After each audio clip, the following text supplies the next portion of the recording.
ऋषि भृगु बहुत बड़े ज्योतिषी हैं। इनकी भविष्यवाणी कभी गलत नहीं होती, बस एक बार विपरीत हुई है।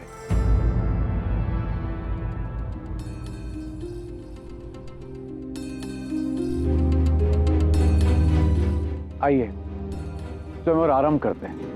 किंतु राजन, स्वयंवर आरंभ से पूर्व हमें राजकुमारी पद्मावती का दर्शन तो कराइए।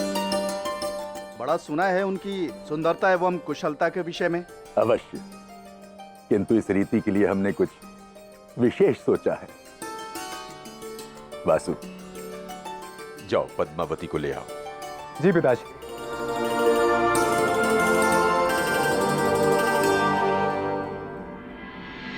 ऋषिवर, मेरी कही हुई बात आपको अनुचित तो नहीं लगी जो मैंने सबके समक्ष बोल दिया कि आपकी एक भविष्यवाणी गलत हुई है?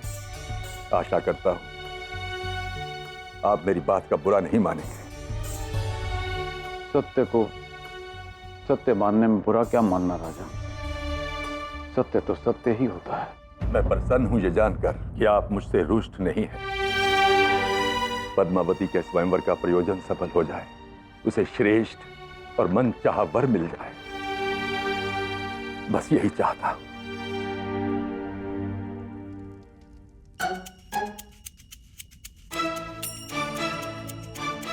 अरे इतना विशेष क्या बनाया जा रहा है? इतना विशेष पायसम बनाया जा रहा है भार्गवी। बाबा ने तुम्हारी कुंडली वाली बात मान ली, इसलिए उनके लिए पायसम बना रहे हो। मैंने तुम्हारे बाबा को वचन दिया था ना कि तुम्हारे विवाह में मैं पायसम बनाऊंगा, ऐसे ही मैंने सोचा कि पायसम बनाता हूँ पद्मावती के स्वयंवर के लिए। अच्छा वो सब छोड़ो, मुझे ये बताओ तुमने मेरे साथ इतना बुरा परिहास क्यों किया?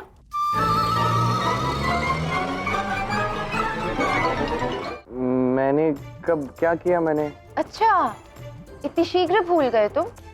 मुझे असत्य कह के जो भयभीत किया था कि कल मेरे विवाह का मुहूर्त है। वो तो ऐसे ही ठिठोली कर रहा था मैं। तुम भी ना इतने गंभीर समय पर भी ठिठोली ही सोचती है तुम्हें। ठीक है, अभी सब के लिए ना मेरे पास समय नहीं है, मुझे शीघ्र वहां पहुंचना होगा। सारे राजा महाराजा सारे राजकुमार वहां पहुंच भी गए होंगे भार्गवी। मैं तो भूल ही गई, महल आज कितना सुंदर सजा होगा ना। यदि मैं भी राजकुमारी के स्वयंवर में आ पाती तो कितना अच्छा होता।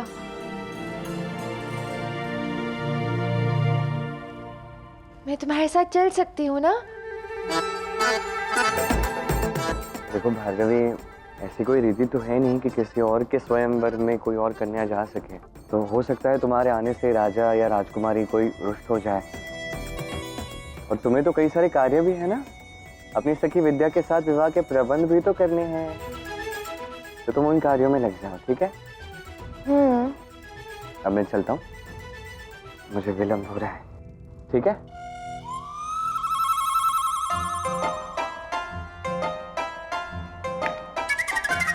क्या हो गया, कहाँ खो गए? श्रीनिवास, मेरे मन में ना एक छोटी सी बात है जो अटक गई है। क्या बात है, बताओ। जब तुमने कहा कि 6 महीने बाद मेरे विवाह की तिथि है, तो बाबा ने तो स्वीकार ही नहीं किया, अपितु उन्होंने कहा कि समय बताएगा। उनकी ये बात मेरे मन से जा ही नहीं पा रही है। ऐसा प्रतीत होता है जैसे उनके मन में कुछ और ही चल रहा है। ऐसा लगता है तुम्हें?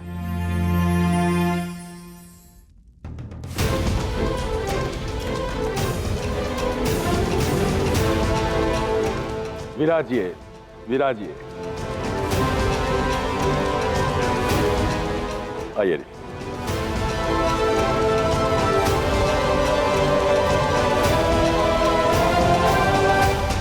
कितने वर्षों से मैं इस दिवस की प्रतीक्षा कर रहा था कि मेरी पुत्री के विवाह की वेला आ जाए, और आज वो शुभ घड़ी आ ही गई।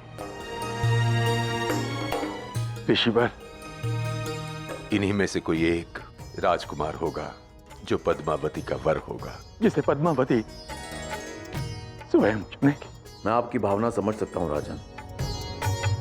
ऐसे समय में एक पिता बड़ी विकट भावनाओं से जूझता है। आप तो जानेंगे ही ऋषिवर क्योंकि आपकी पुत्री भी तो विवाह के योग्य हो गई।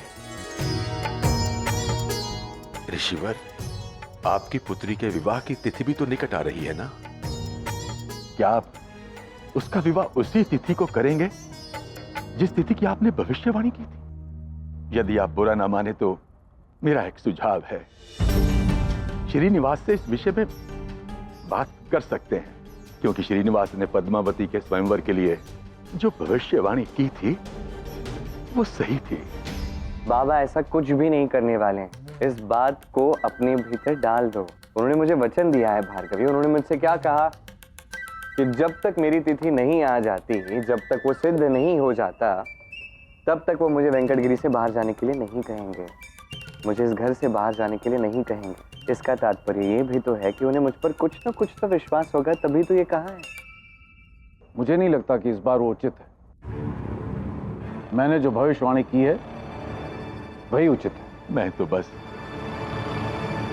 ईश्वर से यही प्रार्थना करता हूं कि हमारी दोनों पुत्रियों को सर्वश्रेष्ठ वर मिले, जहां भी रहें प्रसन्न रहें। इसके अतिरिक्त एक पिता और चाह भी क्या सकता है ऋषिवर? उचित कहा आपने राजा। तुम मेरे बाबा को जानती नहीं हो। मैं भली भांति जानता हूँ तुम्हारे बाबा को भी और तुम्हें भी। वो कुछ नहीं करेंगे, मुझ पर विश्वास करो भार्गवी, क्योंकि मैं उन्हें कुछ करने का विकल्प दूंगा ही नहीं। उन्हें 6 माह तक प्रतीक्षा करनी ही होगी। पर मैं ये वो कुछ नहीं। पहले पायसम चखो और मुझे बताओ कैसा बना है, मैं खिला दूं।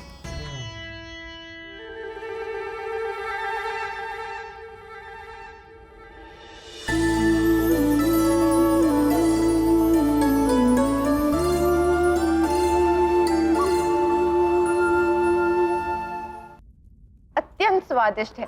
तुमने मुस्कुरा दिया, अब और क्या चाहिए? ये लो, तुम इसे खा लो। मुझे अब चलना होगा भार्गवी, ठीक है? मुझे और अधिक विलंब नहीं होना चाहिए। चलो मैं प्रस्थान करता हूँ, ठीक है?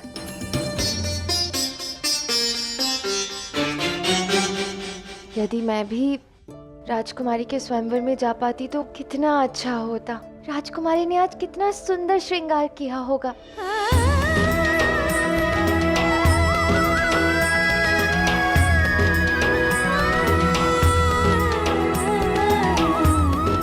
आज तो आपको देखकर सबकी आंखें चुंधी आ जाएंगी।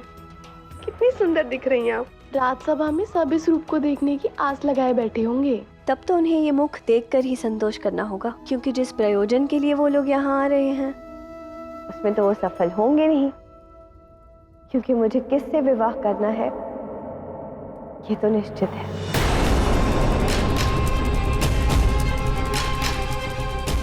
ये क्या कह रही है पद्मावती? कहीं आप श्रीनिवास की बात तो नहीं कर रही? हाँ, उसी के कारण तो मैं स्वयंवर को सज्ज हुई।